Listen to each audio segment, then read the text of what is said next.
Assalamualaikum warahmatullahi wabarakatuh.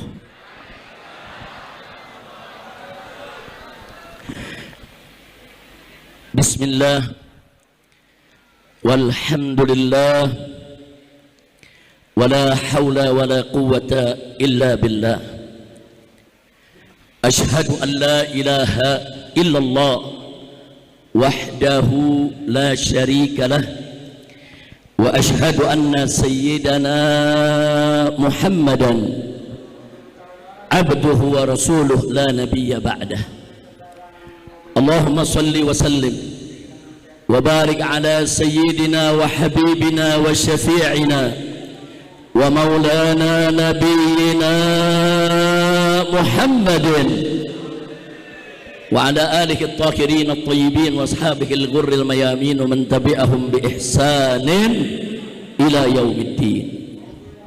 Amma ba'd, siyadatul habaib asy-syurafa wa sa'adatul ulama'il fudala wa jami'il hadirin wal hadirat al-a'izza'il ahibba rahimakumullah. Fi hadhihi al-munasabati as-sa'idati at-tayyibati al-mubarakah la ansa an usiyakum jami'an wa nafsi bitaqwallah wa bita'ati rasulillahi sallallahu alaihi wasallam. Fanas'alullah subhanahu wa ta'ala an yahdiyana ila siratihil mustaqim wa yaj'alana minal muttaqin wa yudkhilana jannatahu jannatan na'im bihaqqi sayyidil mursalin walhamdulillahi rabbil alamin. Taqabbalallahu minna wa minkum fataqabbal ya karim. Ahibail kiram, setelah puja dan puji kita panjatkan bagi Allah Jalla Jalaluh, setelah salawat dan salam kita sampaikan untuk junjungan Nabi kita tercinta Sayyiduna Muhammad beserta para keluarga dan para sahabatnya, maka dalam kesempatan berbahagia ini, dalam acara yang penuh keberkahan ini, tidak lupa kita sampaikan salam penghormatan kita secara khusus dan istimewa untuk guru besar kita semua, untuk orang tua kita yang pada hari ini menjadi wasilah bagi kita sehingga kita kumpul di tempat ini, yaitu Syekhuna al-Walid al-Muhtaram al-Mukarram Ustadzana al-Mahbub Kiai Haji Mahfuz As-Sirun hafizahullahu ta'ala wa ra'ah, famatanallahu bituli hayatih wa nafa'ana bi ulumih fid dini wad dunya wal akhirah, amin ya rabbal alamin. Kita selalu doakan semoga guru kita Kiai Mahfuz saudara diberikan kekuatan oleh Allah, diberikan perlindungan, diberikan kesuksesan dalam setiap langkah perjuangan dakwahnya, dan pondok pesantrennya Al-Itqan diberkahi oleh Allah subhanahu wa ta'ala. Dikeluarkan dari pondok pesantren ini ulama-ulama yang amilin, yang mukhlisin, yang mujahidin, amin ya rabbal alamin. Kemudian tentunya tidak lupa salam penghormatan ini juga kita sampaikan untuk ayahanda kita tercinta, yaitu Al-Muhtaram Al-Mukarram Syekhuna Al-Walid Bapak Kiai Haji Ma'ruf Amin hafizahullahu ta'ala wa ra'ah. Alhamdulillah, beliau tadi sudah menyampaikan kepada kita mau'izahnya yang luar biasa, singkat, padat, ringkas, jelas, dan merupakan samudra hikmah baik buat para kiai maupun buat santri, begitu juga untuk masyarakat pada umumnya. Dan kita berbahagia hari ini kita kedatangan juga yaitu seorang tamu saudara, seorang ulama dan putra ulama, yaitu tidak lain dan tidak bukan adalah Profesor Dr. Muhyiddin saudara Muhammad Awamah hafizahullahu ta'ala wa ra'ah. Ayah beliau ini seorang ulama besar saudara, salah satu benteng Ahlus Sunnah wal Jamaah, mengarang banyak kitab yang luar biasa, di mana salah satunya yaitu yang dikarang adalah tentang al-amal bil hadis dhaif, apa dia punya dalilnya, apa hujahnya. Dan ini kitab sangat penting. Kenapa? Karena sekarang ini di tengah-tengah kita saudara ada orang-orang muda nggak punya ilmu tapi sok tahu, teriak-teriak di masyarakat saudara seolah-olah hadis dhaif itu sampah, seolah-olah hadis dhaif itu kotoran, seolah-olah hadis dhaif itu enggak boleh dipakai, dibuang saja ke tong sampah. Ini hadis dhaif, enggak boleh dipakai. Inna lillahi wa inna ilaihi raji'un. Saudara, berapa banyak hadis dhaif yang yu'mal bihi? Berapa banyak hadis dhaif yang diamalkan oleh ulama?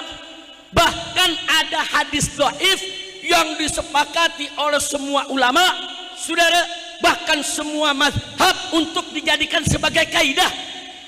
Di antaranya apa? Hadis la darar wala dirar. Hadis dhaif, saudara, tapi menjadi kaidah muqarrarah indal ulama, saudara.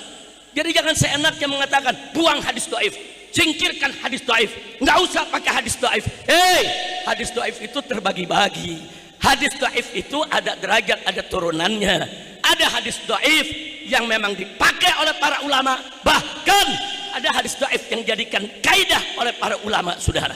Maka itu thariqah ahlus sunnah wal jamaah adalah thariqah yang paling luar biasa, thariqah yang lurus, dan merupakan thariqah dari firqah najiyah. Alhamdulillah.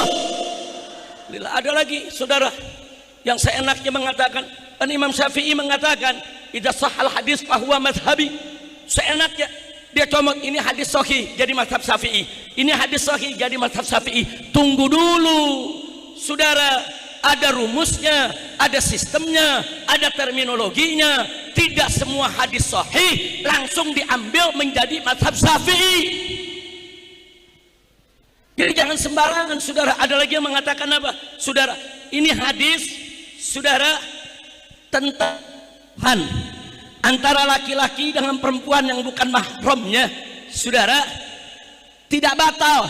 Saudara, mereka bilang ini hadis sahih dalam Bukhari Muslim, berarti ini jadi mazhab Syafi'i. Berarti mazhab Syafi'i mestinya kalau kita punya wudhu menyentuh istri kita tidak batal dengan alasan ini hadis Sayyidatuna Aisyah radhiyallahu taala anha dalam Bukhari dan Muslim. Dia sok lebih tahu dari Imam Syafi'i, saudara. Sok lebih pintar daripada Imam Syafi'i, saudara. Dia pikir Imam Syafi'i belum baca itu hadis, saudara. Hadis yang mana? Sayyidatuna Aisyah radhiyallahu taala anha menceritakan. Ini hadis sahih Bukhari Muslim, saudara. Di mana beliau ceritakan suatu ketika aku tidur. Kemudian Nabi sholat malam. Kakiku, saudara, gak sengaja melonjor di depan arah kiblatnya Nabi. Kemudian kalau Nabi mau sujud, dicolek itu kaki, saudara. Kakiku dicolek, aku tarik. Kata Sayyidatuna Aisyah, ini orang-orang sok pinter apa bilang, tuh lihat tuh, Nabi lagi sholat nyolek kaki Siti Aisyah, sholatnya gak batal. Berarti gak membatalkan wudhu dong kalau menyentuh istri. Ini hadis sahih Bukhari Muslim, ini harus jadi mazhab Syafi'i. Luar biasa. Jawab jangan, karena yang hadir banyak kiai sama santri di sini. Buat PR aja deh. Bagaimana buat PR? Jawab apa PR? Semua minta jawab. Ada lagi satu hadis juga dari Sayyidatuna Aisyah. Yang ini ada dalam Sahih Muslim, saudara. Hadis sahih. Siti Aisyah cerita, faqadtu Rasulullah. Suatu ketika aku kehilangan Nabi dari tempat tidur malam. Kamar gelap. Rabang nggak ada Nabi di samping, saudara, di ranjangnya. Kemudian Siti Aisyah terus merayap, tahu-tahu dipeganglah, saudara, kedua daripada telapak kaki Nabi, tumit Nabi. Ternyata Nabi lagi sujud sholat malam.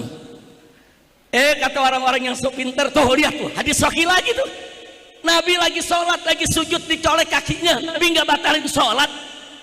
Berarti wudhu kita kalau kena istri nggak batal. Ini hadis sahih. Ada dua hadis sahih sudah bercerita seperti itu. Kenapa kita sekarang mazhab Syafi'i kok kena istri batal wudhu? Nah ini mesti dikoreksi, kata dia. Karena ini hadis sahih, ayo kita ambil jadi mazhab Syafi'i. Kenapa? Sebab Imam Syafi'i mengatakan idza sahhal hadis fahuwa madhhabi. Kalau suatu hadis sudah sahih, maka itu adalah mazhabku.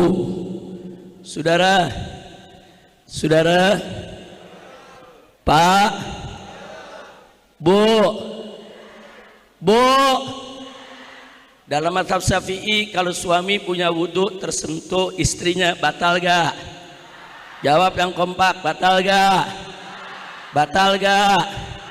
Tapi hadis sahih katanya nggak batal. Nah lo PR ya, PR. Jawab, baik saya jawab, sekarang atau nanti? Sekarang atau nanti? Ketahuan lo nggak mengundang lagi lo. Kita minta izin dulu Ki Mahfud. Ki Mahfud disuruh jawab sekarang. Ki Mahfud jawab, kata Ki Mahfud, imtithalan li amri ustadi wa syekhi Kiai Haji Mahfud As-Sirruj. Kita jawab singkat saja. Mau tahu jawabannya? Betul. Saudara, bagi Imam Syafi'i radhiyallahu taala anhu, di dalam saudara istimbat hukum, saudara tidak cukup hanya dengan hadis ini sahih atau dhaif. Di sana ada kaidah-kaidah saudara yang harus kita sama mengerti dan telusuri, yang pada nantinya kaidah-kaidah itu akan menentukan suatu hadis itu dipakai atau tidak dipakai sebagai dalil. Kadang-kadang ada hadis sahih saudara tapi nggak bisa dipakai dalil karena ada kendala-kendala kaidah saudara. Maka itu yuk mari kita lihat Al-Imam Asy-Syafi'i radhiyallahu taala anhu berpegang kepada ayat wudu. Ya ayyuhalladzina amanu idza qumtum ilas shalah faghsilu wujuhakum wa aydiyakum, saudara, dan seterusnya. Nah di tengah ayat Allah menceritakan, saya singkat saja saudara karena waktunya memang sangat terbatas.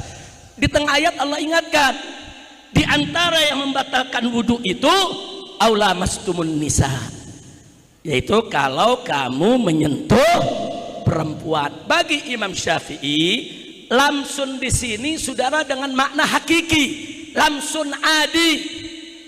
Imam Syafi'i mengartikan ayat tersebut, lamsun itu bersentuhan, pertemuan kulit dengan perempuan yang bukan mahram dari kita saudara. Ini makna hakiki. Bagi Imam Abu Hanifah, mereka mengartikan lamsun di situ jima, menyentuh di situ bahasa kiasan, majazi, maksudnya adalah hubungan intim antara suami istri saudara. Makanya dalam mazhab Abu Hanifah menyentuh istri nggak batal wudu, tapi kalau menyetubuhi istri baru batal wudu. Kenapa? Karena mengambil makna majazi. Itu mazhab Abu Hanifah. Mazhab Syafi'i nggak begitu saudara. Selama satu ayat hukum bisa diartikan secara hakiki, nggak boleh dibawa ke majazi saudara. Ini prinsip dalam mazhab Imam Syafi'i saudara. Arti ayat tadi lamsun artinya menyentuh, itu makna hakiki, jangan dibawa ke majazi selama masih bisa dipahami secara hakiki saudara. Kira-kira jelas tidak? Jelas tidak? Saya kasih contoh saudara dalam ayat sifat, kita keluar sedikit. Yadullah fauqa aydihim, tangan Allah ada di atas tangan mereka saudara. Kalau diartikan tangan dengan makna hakiki, maka dalam mazhab Asy'ari saudara itu bisa mengantarkan kepada tasbih dan tajsim. Apa itu tasbih? Menyerupakan Allah dengan makhluk. Apa itu tajsim? Menjasmanikan Allah dalam bentuk saudara. Bagi Ahlus Sunnah wal Jamaah, mazhab Asy'ari haram untuk mengartikan sedemikian rupa. Padahal arti yadun secara hakiki ini tangan. Tapi di sana ada makna majazi. Arti majazinya tangan itu bisa diartikan kekuatan atau kekuasaan. Dalam konteks ini saudara, ya mazhab Asy'ari saudara, begitu juga mazhab fikih Syafi'i nggak boleh diartikan hakiki karena nggak bisa diartikan secara hakiki, bisa mengantarkan kepada tasbih dan tajsim, sehingga wajib saudara untuk diartikan secara majazi. Tapi kalau ayat wudu tadi bisa diartikan hakiki, menyentuh, kenapa harus diartikan majazi? Ini mazhab Imam Syafi'i. Kira-kira jelas tidak? Yang kedua saudara, kita kembali ke hadis tadi. Mazhab Imam Syafi'i, para ulama menjawab betul, itu hadis Siti Aisyah memang hadis sahih. Sahih, kami akui itu hadis sahih, wajib kami terima dan sudah kami terima. Tapi nggak bisa dijadikan dalil untuk tidak batalnya wudu jika tersentuh istri. Kenapa? Hadis itu sahih tapi tidak ada penjelasan.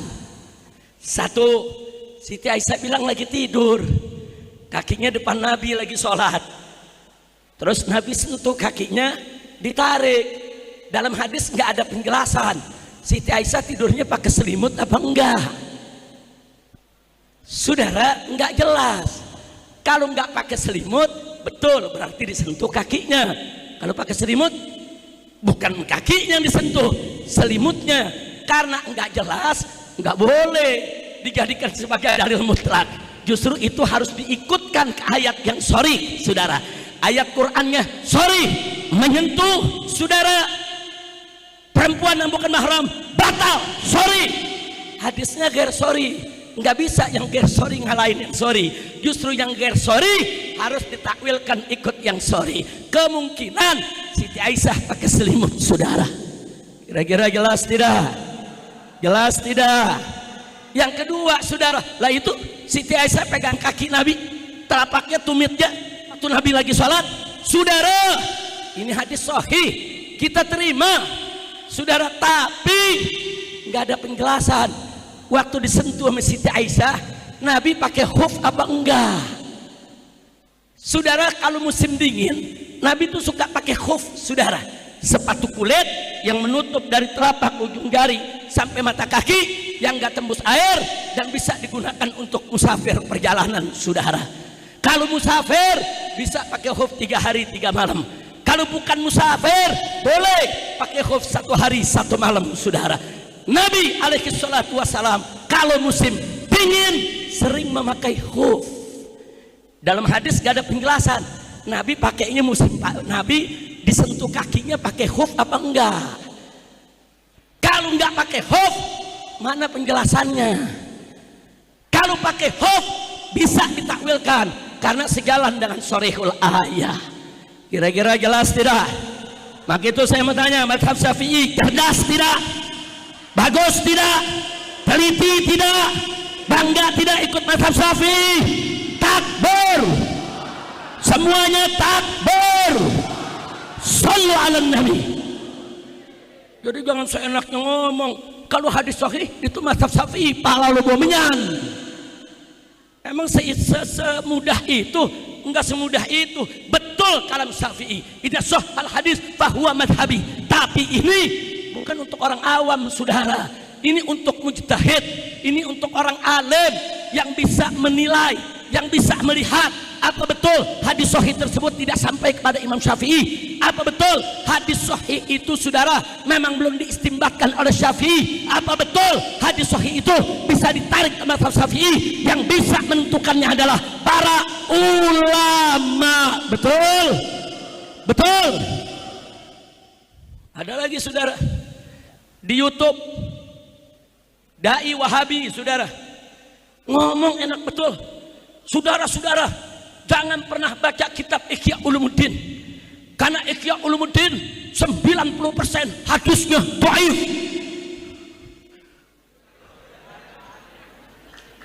Kacau tidak? Kacau tidak? Di Al-Itqan ini termasuk rutin dibaca Ihya Ulumuddin, saudara. Betul? Kiai-kiai Betawi setiap hari Selasa kumpul di Tangkuban Perahu, masjid di Manggarai sana, saudara. Yang dibaca, saudara, adalah kitab Ihya Ulumuddin, saudara. Enak betul. Jaga tongormu, jaga mulutmu. Kapan kau pernah baca Ihya Ulumuddin? Berapa banyak, saudara, ribuan ayat Al-Quran dan hadis yang sahih, hadis yang hasan, saudara. Baik sahih li dzati, sahih li ghairi, hasan li dzati, hasan li ghairi. Begitu juga dhaif yang yu'mal bihi, yang diriwayatkan oleh Imam Ghazali dalam kitab Ihya Ulumuddin. Hanya ada beberapa gelintir hadis, beberapa hadis yang memang diperdebatkan oleh ulama, tapi itu pun sedikit pun tidak mengurangi nilai dan kedudukan daripada kitab Ihya Ulumuddin. Takbir.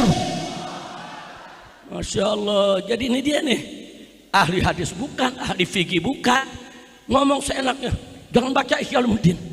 Nah maka itu saudara, saya tidak mau berpanjang lebar lagi, bahwa hati-hati betul yang dikatakan tadi oleh Kiai Haji Ma'ruf Amin hafizahullah ta'ala wara'ah, bahwa yuk mari kita jaga persatuan kesatuan para ulama, para kiai, khususnya dari Ahlus Sunnah wal Jamaah. Jangan sampai umat kita ditipu mereka, umat kita dibohongi mereka, umat kita dijauhi daripada akidah Ahlus Sunnah wal Jamaah. Kira-kira yang saya sampaikan jelas tidak? Jelas tidak? Maka itu saya mau tanya semua, siap jaga aswaja? Siap jaga aswaja? Takbir. Nanti sebelum saya akhiri, saya minta Habib Hanif bacakan nanti Mars Santri Indonesia. Nah, Mars Santri Indonesia. Santri Indonesia juga punya qasidah Mars ya saudara. Setuju? Setuju? Nah sebelum saya akhiri, saya mau kutip apa yang dikatakan oleh Al-Imam Al-Ghazali saudara di dalam kitab Ihya Ulumuddin. Beliau menukilkan satu kalimat dari Al-Imam Al-Khalil Ibn Ahmad radhiyallahu ta'ala anhu.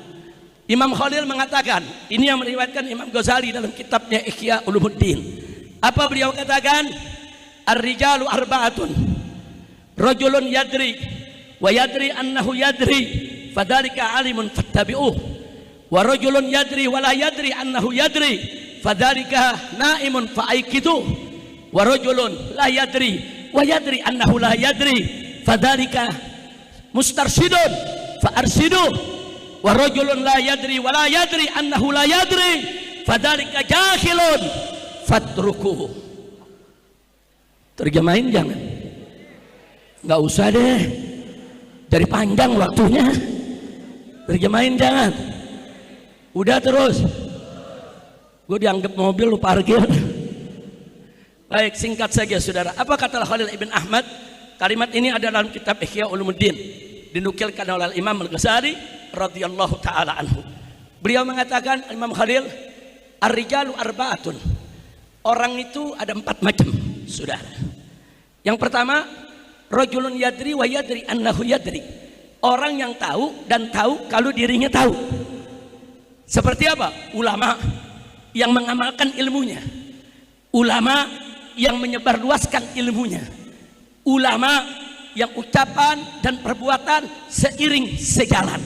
Ini artinya apa? Dia tahu dan dia tahu kalau dirinya tahu, atau kalau orang Betawi bilang tahu diri, saudara. Dia tahu, punya ilmu, disebarkan, diajarkan, diamalkan, saudara. Nah orang semacam ini kata Imam Khalil, fadzalika alim, itu yang disebut orang alim, itu yang disebut ulama. Kewajiban kita, fattabi'uh, ikuti. Makanya para santri di sini jangan ragu-ragu, ikut kiai kita, ikut ustadz kita, ikut ulama kita, saudara. Jangan pernah ragu, saudara. Selama saudara beliau tahu dan tahu kalau dirinya tahu, saudara, berilmu dan mengamalkan, alhamdulillah. Yang kedua, wa rajulun yadri wa la yadri annahu yadri. Orang yang tahu tapi nggak tahu kalau dirinya tahu. Dia tahu dia punya ilmu tapi dia nggak amalkan. Dia tahu dia punya ilmu tapi dia nggak sebarkan. Dia tahu dia punya ilmu tapi ucapan dan perbuatan berlawanan, saudara. Atau kalau orang Betawi bilang punya ilmu tapi nggak tahu diri. Ada gak? Ada gak? Lu jangan bilang banyak dong. Ada tidak? Nah orang yang begini, saudara, jangan diikutin, jangan juga dicaci maki, jangan juga ditinggalin. Orang begini, saudara, kata Imam Khalil, fadzalika naim, itu orang yang tidur, saudara. Dia lalai. Kewajiban kita, fa'aikidu, bangunkan dia dari tidurnya. Nah, jadi kalau ada orang begini nih, punya ilmu luas, saudara, tapi perilakunya nggak betul, nasehatin, peringatkan supaya dia kembali ke jalan yang benar. Dia tidur, dia lalai. jangan di kaki, jangan ditinggal, tapi juga jangan diikuti, tapi dibangunkan dari tidurnya, saudara, dibangunkan dari kelalaiannya. Jelas tidak? Jelas tidak? Baik, yang ketiga, warajulun la yadri wa yadri annahu la yadri. Yang ketiga, orang yang nggak tahu tapi tahu kalau dirinya nggak tahu. Dia nggak punya ilmu tapi dia nuntut ilmu. Dia nggak punya ilmu tapi dia mau dekat dengan ulama. Dia nggak punya ilmu tapi kalau ada masalah dia bertanya kepada ulama. Fas'alu ahla dzikri in kuntum la ta'lamun. Ini namanya nggak punya ilmu tapi tahu diri, saudara. Orang seperti ini, kata Imam Khalil, fadzalika mustarsyid. Itu orang yang sedang mencari petunjuk, bukan orang bodoh dia. Dia nyari petunjuk. Apa kewajiban kita? Fa'arsyidu, tunjukkan dia ke jalan Allah. Masya Allah, alhamdulillah, alhamdulillah. Mudah-mudahan yang hadir sini dari ulamanya semua termasuk golongan yang pertama, amin. Yang punya ilmu dan tahu diri dengan ilmunya, amin. Nah kita nih yang ngikutin kiai kita nih, setidaknya kita masuk golongan yang ketiga, saudara. Nggak punya ilmu tapi mau hadir majelis taklim, nggak punya ilmu tapi mau dengar apa fatwa ulama, alhamdulillah. Nah, jangan jadi golongan kedua, betul? Yang keempat bagaimana? Ini yang paling parah, saudara. Yang keempat, warajulun la yadri wa la yadri annahu la yadri. Saudara, di sini dikatakan orang yang tidak tahu dan tidak tahu kalau dirinya tidak tahu. Udah nggak punya ilmu, nggak tahu diri, saudara. Ini dia nih, nggak punya ilmu, sok bikin fatwa sendiri. Nggak ngerti agama, sok bicara agama. Nggak ngerti tafsir, sok bicara tafsir. Nggak ngerti nasab, sok bicara nasab. Ada tidak? Ada tidak? Bagaimana sampai penyanyi dangdut jadi mufti? Pusing malah kita. Astagfirullahaladzim, innalillahi. Yang begini, saudara, orang yang nggak tahu tapi sok tahu, dinasehati ulama nggak mau terima, saudara. Apa kata Imam Khalil? Fadzalika jahil. Itu orang yang bodoh. Kewajiban kita fatruku, tinggalkan dia. Ada yang nanya, Habib, kok orang bodoh ditinggal? Kan orang bodoh kan diajarin. Jawab jangan. Suruh jawab lagi. Jawab jangan. Nah kalau semua dijawab, PR-nya kapan? Ya udah, ini terakhir yang kita jawab, saudara. Ini orang begini, kalau orang Betawi bilang, udah goblok teka lagi. Nah, lu paham gak tuh? Udah goblok teka, udah goblok sok pinter, sok fatwa, sok bicara hadis tafsir. Ulama didebat, ulama dikata-katain, ulama dicaci maki. Kurang ajar tidak?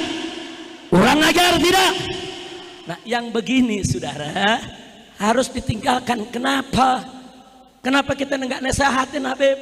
Bagaimana kita mau nasehatin ulama aja dimaki-maki, apalagi lu? Betul? Ulama dikaki-maki sama dia, berarti udah nggak mau dengar nasihat. Betul? Betul? Ulama dilawan sama dia, bagaimana kita mau nasehatin? Betul? Makanya maksud Al-Imam Khalil, kalau ada orang goblok teka, sama ulama nggak mau dengar, diasingin dulu, tinggal dulu, biar dia berasa. Kalau nanti dia nggak punya teman, kesono orang mabur, kemari orang lari, kesini orang nggak mau berteman, baru dia sadar, kenapa semua orang lari dari aku ya? Oh mungkin aku goblok tapi teka kali. Nah kan udah mulai sadar tuh. Begitu sadar, dia hadir di majelis, dia belajar, dia memulai hidup baru untuk nuntut ilmu, baru naik pangkat jadi mustarsyid, baru kita kasih petunjuk ke jalan yang benar. Betul? Betul? Nah sekarang saya mau tanya semua yang ada di sini, saudara, semua yang ada di sini, mau masuk kelompok yang keempat? Mau masuk kelompok keempat? Sekurangnya insya Allah kita semua masuk kelompok ketiga. Amin ya rabbal alamin. Nah baiklah ya ikhwan, setelah panjang lebar saya sampaikan saya punya ceramah tersebut, akhirnya di penutup saya mau katakan busra lakum, beruntunglah kalian semua, hei para santri Al-Itqan. Kenapa saudara? Li'annakum, karena antum semua tata'allamunal ilma min indi ahlihi.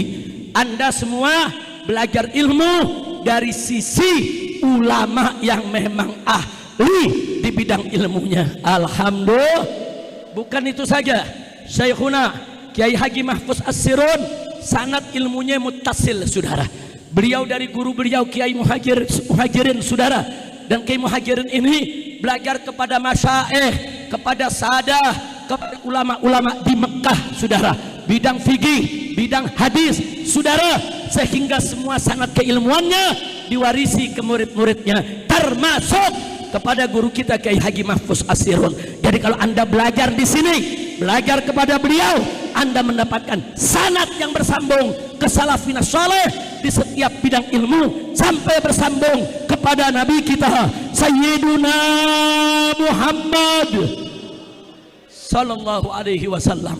Nah karena itu saya tanya, beruntung tidak? Beruntung tidak? Nah karena itu ibu-ibu, bapak-bapak, khususnya saudara dimanapun Anda berada, Jakarta dan sekitarnya, titipkan anak kita di pondok pesantren. Titipkan anak kita di pondok pesantren. Tadi Kiai Haji Ma'ruf Amin dengan luar biasa. Pondok pesantren ini saudara, pabrik ulama, pabrik kiai, pusat ilmu. Kita nggak dapat di sekolah-sekolah umum saudara, nggak ada. Kita mau ada berguru langsung kepada kiai, kepada ulama, adanya di pondok pesantren saudara.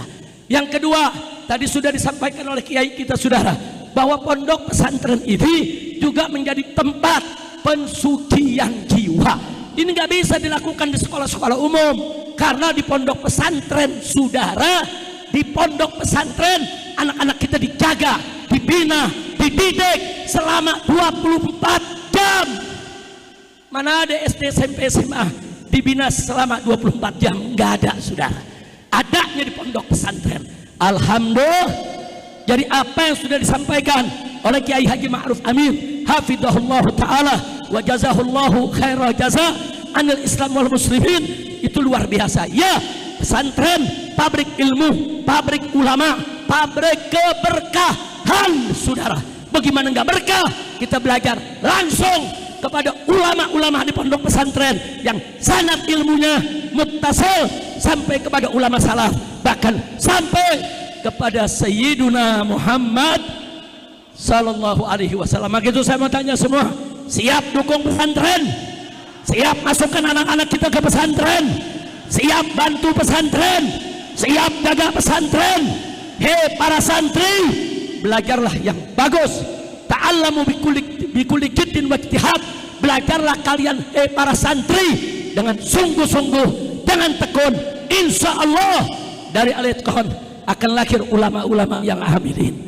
Amin ya rabbal alamin. Habib Hanif, tahan. Ayo sama-sama sebagai penutup ceramah saya, sambutan saya, sama-sama kita bawakan Mars Santri. Tim hadroh silakan mengikuti. Ada tim hadrohnya? Baik, silakan. Sama-sama semua buat milad Al-Itqan yang ke-33. Mudah-mudahan Al-Itqan makin berkah insyaallah. Semuanya la ilaha illallah, la ilaha illallah, la ilaha Muhammadur Rasulullah, la ilaha illallah,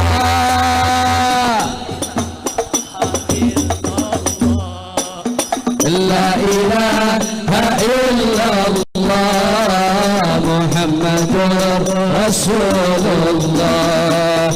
Kami santri Indonesia, cinta Allah Maha Esa, cinta Nabi dan keluarga, cinta sahabat dan ulama.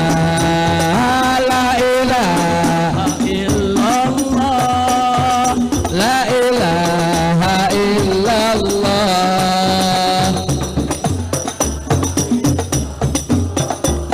Muhammadur Rasulullah. Kami santri Indonesia, Allah Maha Esa, cinta Nabi dan keluarga, cinta sahabat dan ulama. Semua la ilaha.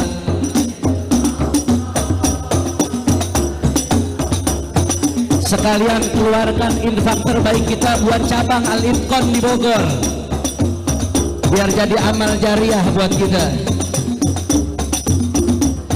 Kami santri Indonesia, bela agama dan akidah, bela akhlak dan syariah, bela bangsa dan negara. La ilaha.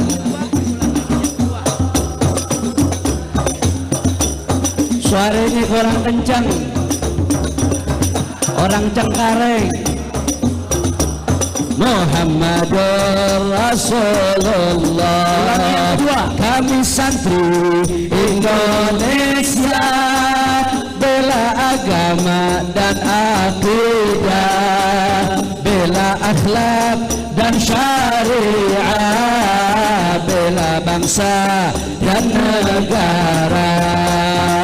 La ilaha illallah, la ilaha illallah, Allah, la ilaha illallah, Muhammadur. Sama-sama ikutin. Kami santri Indonesia, Ahlus Sunnah wal Jamaah. Orang kompak kami santri Indonesia, Ahlus Sunnah wal Jamaah. Syafi'iyah, Asy'ariyah, inilah firqah najiyah. La ilaha illallah, Allah alaihi. Semua la ilaha illallah Rasulullah. Sekali lagi suaranya. Kami santri Indonesia, Ahlus Sunnah wal Jamaah. Kami santri Indonesia, Ahlus Sunnah wal Jamaah. Syafi'iyah, Asy'ariyah, inilah firqah najiyah. La ilaha illallah, la ilaha illallah.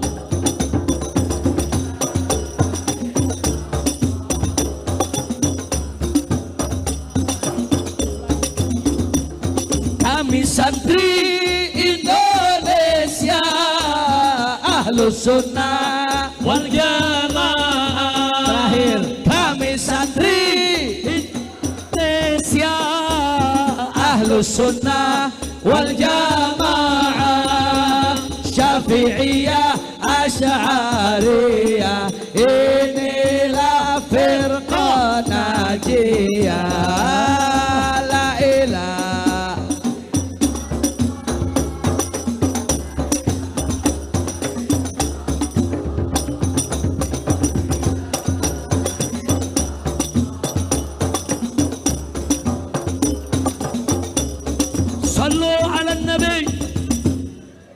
Dan terakhir kita bacain mabruk alfa mabruk buat milad Al-Itqon yang ke-33.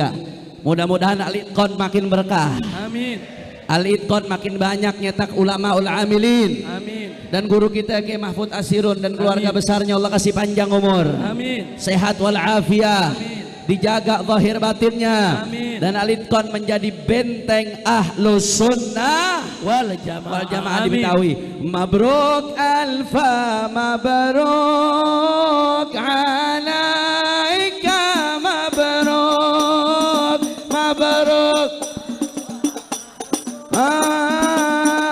Al-Itqon mabruk mabruk alfa mabruk yaum miladik mabruk mabruk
yubarik li Syekhina Kiai Mahfuz Asirun wa yubarik fi jami' harakati wa sakanati alaika mabruk mabruk alfa mabruk ya miladik mabruk. Sallu ala nabi.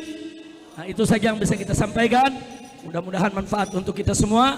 Saya mohon maaf atas segala kekurangan dan kekhilafannya, dan terima kasih atas kepeduliannya. Itu saja.